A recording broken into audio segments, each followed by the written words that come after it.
They called me a practice run, not a daughter, not a legacy, just a test model my father used before he decided to build the real family.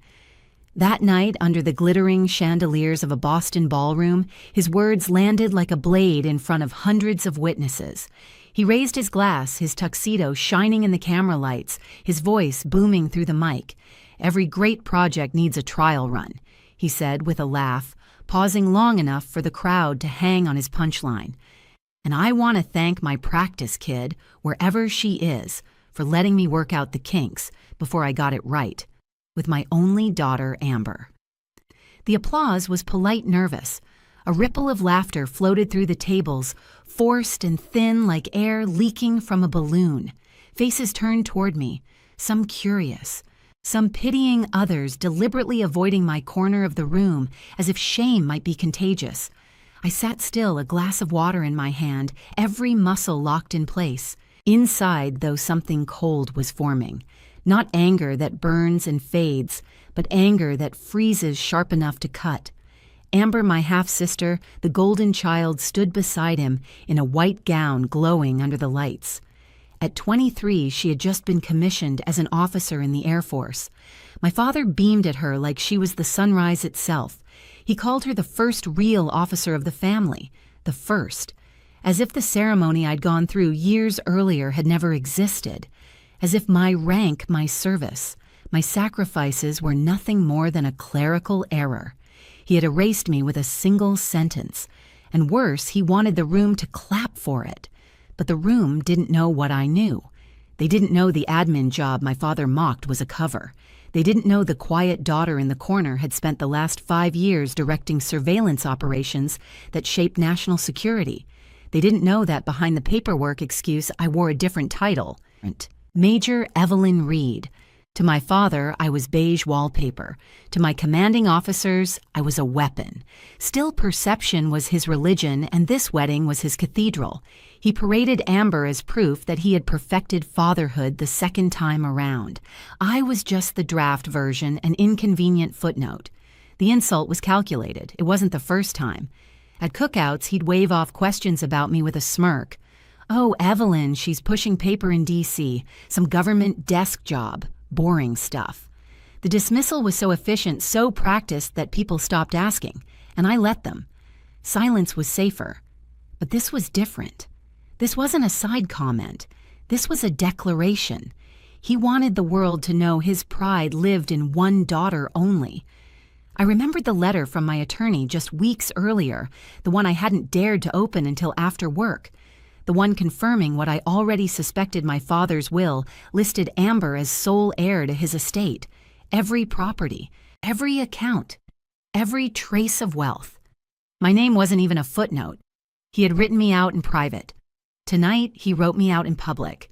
The betrayal was complete. Yet as the laughter faded and the clinking of glasses returned, I didn't move. My breathing slowed. My training years of compartmentalization slid into place like armor. This wasn't a time for tears or shouting. That would only prove his story. No, if he wanted a spectacle, I would give him one, but not the one he expected. From my seat in the shadows, I shifted slightly, angling my hand so the overhead lights caught the dark gleam of the ring on my finger.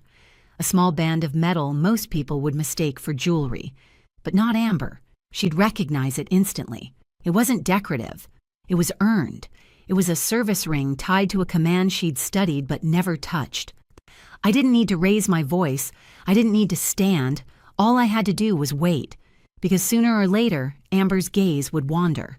And when it did, the real story of this family would start to unravel one silent glance at a ring her textbooks had warned her never to ignore. When people ask where the distance started, they expect a date on a calendar, a fight, a slammed door. With my father, the distance was built like a highway, one poured section at a time, smooth and permanent. I was 9 the first time he missed an award ceremony. Client dinner, he said, tossing the excuse like a set of keys. Mom smoothed my dress and told me to be understanding. I was. I held it so tightly my knuckles hurt. By 13, I'd stopped leaving a chair open for him. By 16, I'd learned to offer him headlines instead of details I got in, because details gave him more surface area to sand down. He had a way of making my work sound beige. If I showed him a robotics trophy, he mocked the plastic base. If I talked about physics, he sighed about real-world skills. He loved visible things, front rows, microphones, plaques he could photograph. My wins never photographed well. They sounded like late nights and library light. They looked like me alone solving the same problem from 4 angles until it surrendered. Some say favoritism happens by accident. In our house, it felt engineered. When Amber arrived, the attention distribution changed like a company switching software. My father became fluent in her milestones, their dates, the proper nouns, the exact GPA, while mine blurred into minor notes. He didn't have to say she matters more. He automated it. College gave me distance, but not oxygen. I worked 2 campus jobs and studied because it felt like the one place he couldn't intercept me. I learned to make quiet choices. I learned to treat hunger as a constraint, not a crisis. On good nights, future me felt close enough to touch. She was steady. She didn't circle the block of her own house to practice arriving without hope. The first time I stepped through an unmarked door at Fort Meade, the air changed. Cold, dry, humming with a kind of purpose you can taste. In the windowless rooms, everyone's voice carried the same weight, measured, precise, ruthlessly focused on the next right move. No one asked who your father was, they asked for your read, and you'd better have one. "Walk me through it," General Peters said the day he learned my name. Not a smile, not a scowl, a test. I laid out signal overlaps, a timing anomaly, a blind spot in a billion-dollar constellation that had masqueraded as noise. He didn't say good job, he said again. Slower. Show me the miss everyone else made. I did. When I finished, he nodded one short surgical approval. Assign her to Echo. If she's wrong, we'll know in a day. If she's right, we'll save a month. That nod felt like oxygen. It wasn't affection. It was respect. It was someone staking their name on mine in a place where stakes were real. But respect came with conditions. The work lived behind layers of silence. I learned new ways to lie without technically lying. At holidays, when my father paraded Amber's training milestones, her CO says she's leadership material. He turned to me for his favorite performance. And Evelyn, she's in some government office with the forms. Mountains of forms. People laughed. I smiled like a seatbelt automatic restraining. The cover story saved operations and ruined small talk. Friends drifted when I dodged questions too often. A boy I liked called me cagey and then cold. Maybe I was. Maybe cold is what competence feels like in a world that confuses warmth with explanation. You can't explain classified. You absorb the accusation and press mute on the part of yourself that wants to be understood. I kept a shoebox of proofs under my bed, printed emails approving budgets, a commendation with 3/4 of the words, blacked out a photo of a hallway no one could photograph. On the rough nights, I'd open it and count. 5, 10, 15 pages that anchored me to the version of me that existed when the lights were off and the servers hummed. I never showed the box to anyone. Some victories you hold against your own skin. Whispers circulated never in our living room, always just outside it. Some say Richard's first kid isn't leadership material, a family friend joked once too loudly. My father corrected him with a smile sharp enough to cut. She's useful. Paperwork is useful. Useful like a stapler. Replaceable. Stored in a drawer. Of all the small brutalities, the will hurt most for how tidy it was. A man can choose dull words in public and sharp lines in private. The attorney's letter sat on my counter for 3 days before I opened it. Amber as sole heir. Real estate liquid assets, the lake house I learned to swim in the watch. He promised me when I was 12 if I kept being exceptional. I had been. He'd forgotten the promise or rewritten it mid-sentence. The law is good at pretending that promises were never spoken. I didn't cry. Tears felt like a concession in a game I hadn't agreed to play. I made tea. I washed the cup. I answered a message from Echo about an anomaly in a packet stream over the Mediterranean and went back to the version of my life where my name mattered. You learn to live with twin clocks. One counts public time birthdays announcements, toasts you can film. The other counts private time briefings, red teams decisions that end with a handshake and a classified footer. I had mastered the second clock. The first still had the power to bruise. I tell you all this so you understand my silence at the wedding wasn't surrender. It was posture.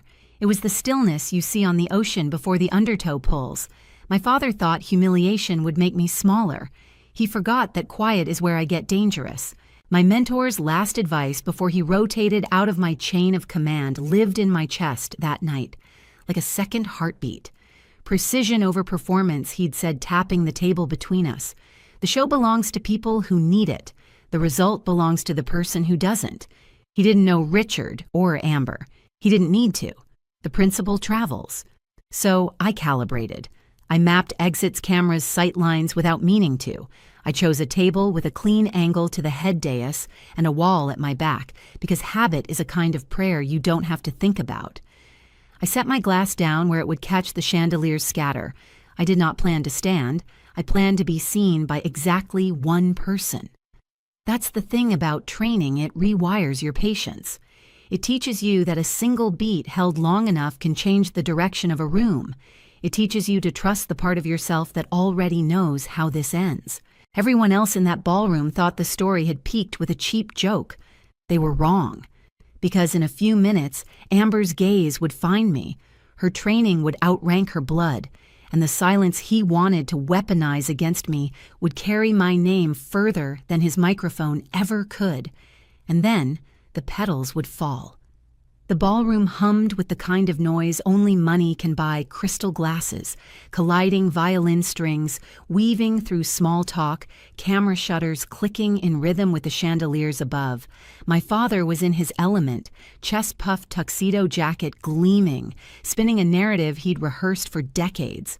Amber smiled beside him, flawless and glowing, the living proof of his so-called perfection. I sat at my table in the far corner, an island in a sea of polite laughter. My pulse was steady, my breathing measured. I wasn't Evelyn the daughter tonight. I wasn't the practice kid. I was Major Reed, cloaked in a dress and silence waiting. And then it happened. The shift. The first fracture in his immaculate glass facade. Amber's gaze, sweeping lazily across the crowd, drinking in their admiration, stalled on me. For half a second, her expression remained blissful, unguarded. But then her eyes dropped instinctively, scanning the details, the tilt of my posture, the steadiness of my hands, and finally, the ring. The service ring wasn't ornate, dark, simple, unremarkable to most, but to Amber, fresh out of the academy, it was a thunderclap. She'd memorized its image from textbooks, whispered about it in late-night cadet circles. That band wasn't jewelry, it was authority. It was earned by officers whose names carried weight in classified corridors she hadn't even stepped into yet. Her smile didn't just falter, it shattered. I watched the calculation ripple across her face in real-time recognition, colliding with disbelief collapsing into fear. She wasn't looking at Evelyn, the boring sister with a government desk job. She was looking at a superior officer, a ghost from her own study guides. The bouquet slipped from her fingers. White roses exploded against the polished floor petals, scattering like snowflakes caught in a storm. The room hushed, not out of respect, but confusion. Every camera flash seemed to freeze her unraveling in 1,000 tiny frames. My father was mid-sentence, his voice booming with self-satisfaction, when he noticed her silence.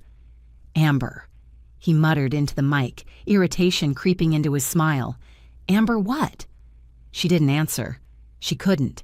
Her training had already taken over, her spine locked straight, shoulders squared, chin tucked, and in one fluid motion so sharp it sliced the air, she raised her hand to her brow in a salute.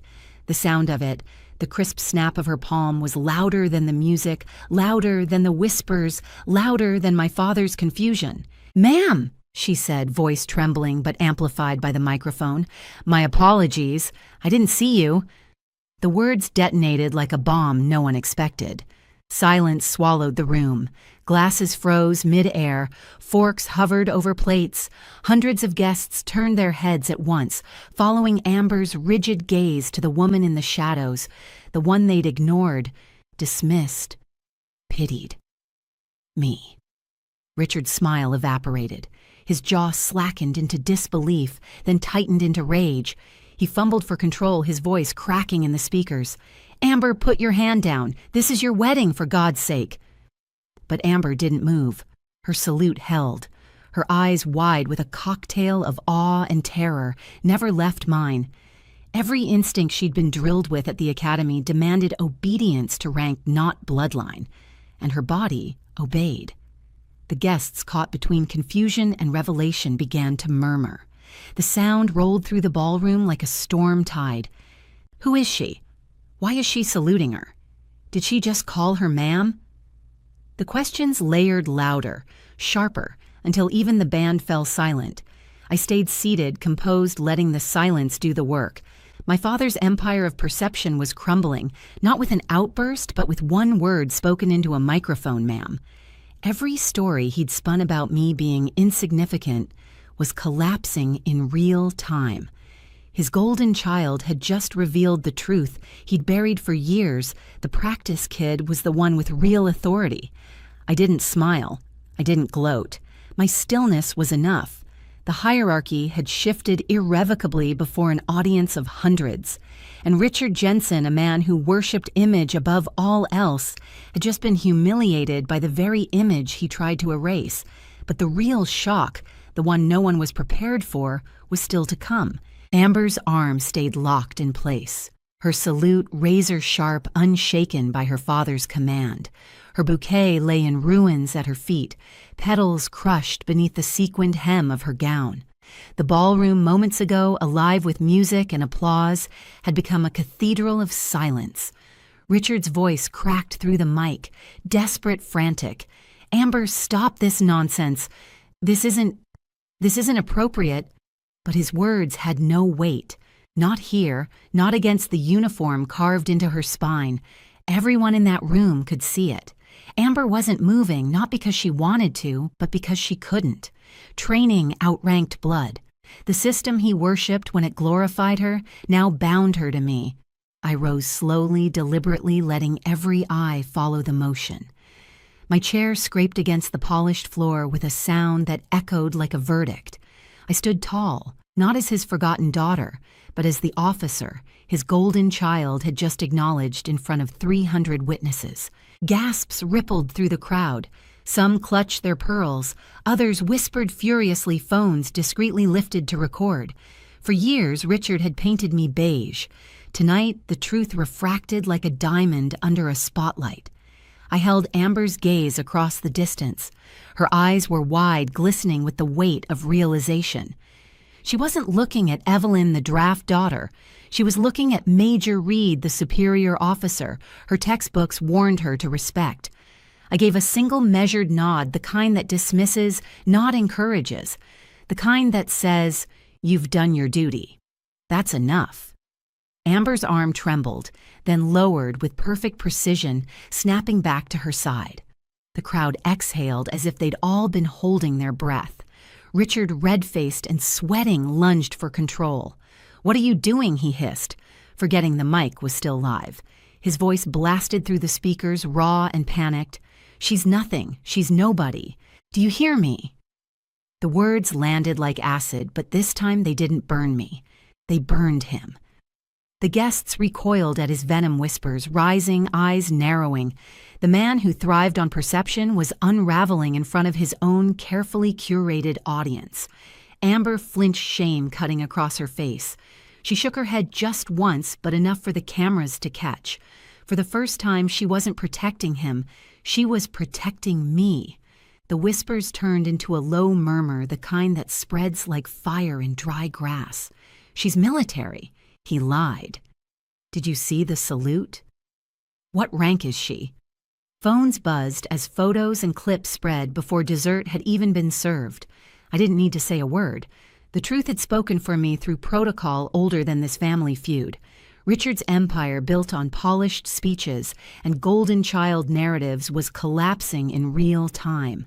His attempt at humiliation had transformed into his public undoing, and he knew it. I could see it in the way his shoulders slumped, his grip tightening on the microphone as though squeezing harder might restore his authority. But the room no longer belonged to him. It belonged to the silence, to the salute, to the truth, made visible.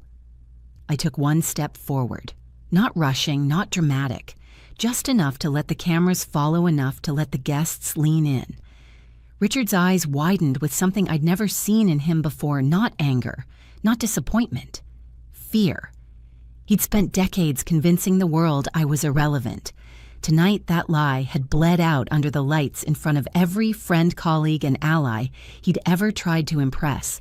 And the night wasn't over yet, because walking away would be louder than any speech. The decision to walk wasn't born from anger.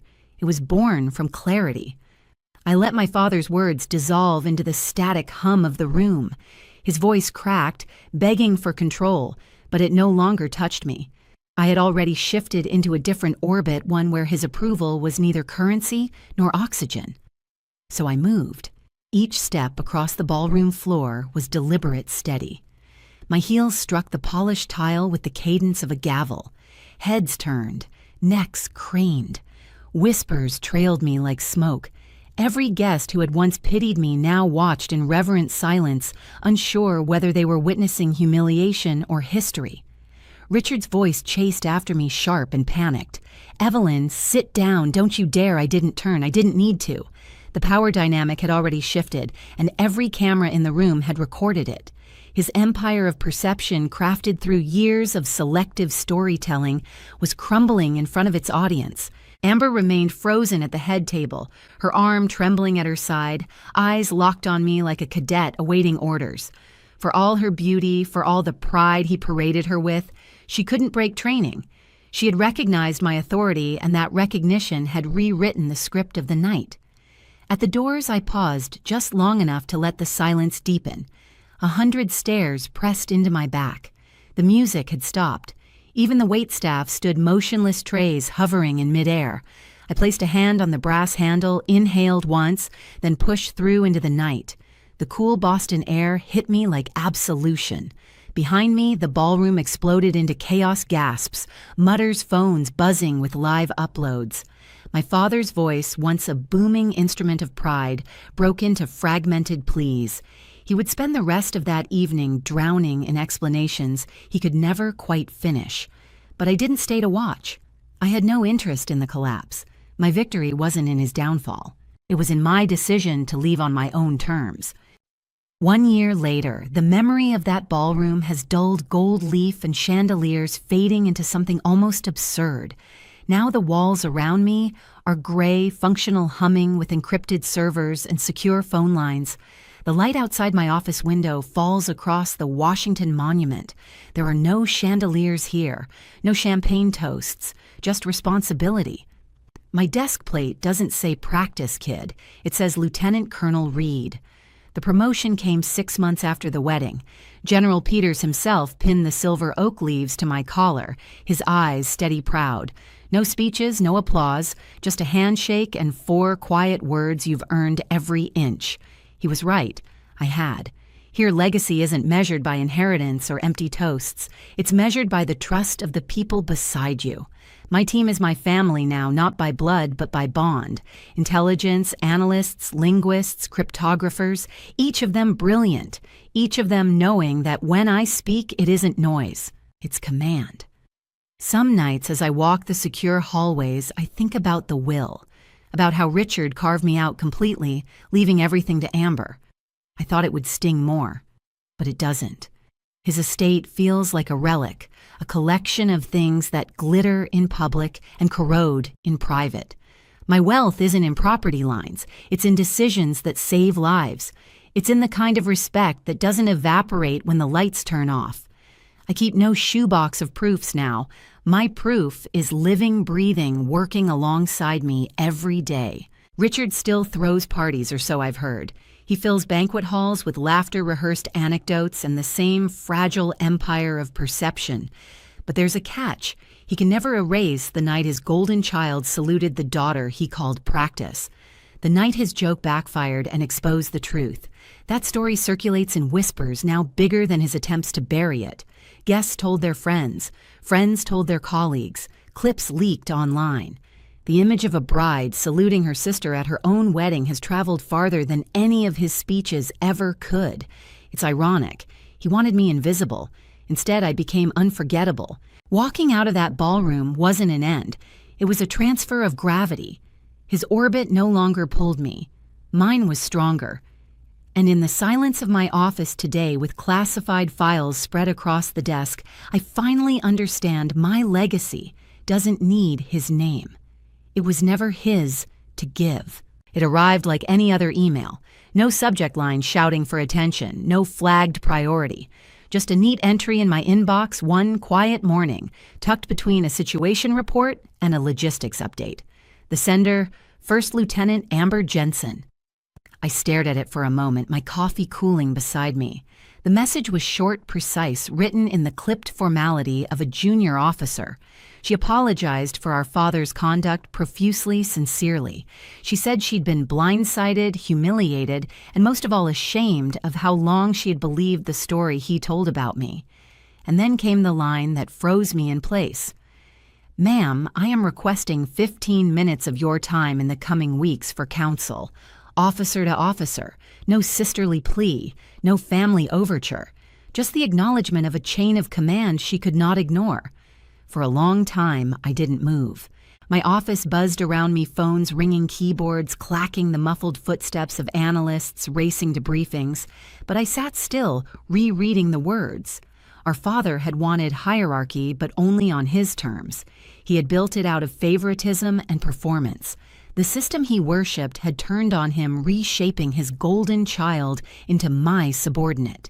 Amber was no longer the heir. She was the petitioner. I should have felt triumph, maybe even revenge. Instead, what I felt was distance. Not cold, not cruel, just distance. The kind that comes when you finally realize the war you fought for years ended long ago, and the battlefield is empty, except for echoes. I archived the email. Not deleted, not answered. Archived. It would be there when I chose to return to it. On my time, not his, not hers. That night in the ballroom, my father thought he was erasing me with a laugh line. Instead, he immortalized me with silence. He believed legacy was something shouted into a microphone. I've learned it's something earned in the quiet spaces, through respect, through trust, through the invisible work that outlasts applause. The truth is, I don't need the will he wrote me out of. I don't need the estate or the empty titles. My inheritance is the command I've built, the lives I've safeguarded, the team that calls me colonel without hesitation. My family isn't blood, it's bond, it's loyalty. It's the soldier beside me who knows I'll never let their voice be dismissed the way mine once was. And Amber, whether she realizes it yet or not, has already stepped into my orbit. Not because of our father's design, but because she finally recognized the weight of who I am. So maybe you've been overlooked. Maybe someone you trusted chose a favorite and made sure you knew it wasn't you. Maybe you've been written out of someone else's script, treated like a draft version of the life they really wanted. I'm here to tell you, your story doesn't end there. Sometimes the loudest revenge isn't shouting. It's rising in silence until the people who underestimated you can't ignore you anymore. Until they're the ones asking for your time, your guidance, your map. And when that moment comes, you get to decide what happens next. Have you ever been underestimated by your own family? Have you ever had to build your worth outside their shadow? Tell me in the comments. I want to hear your story.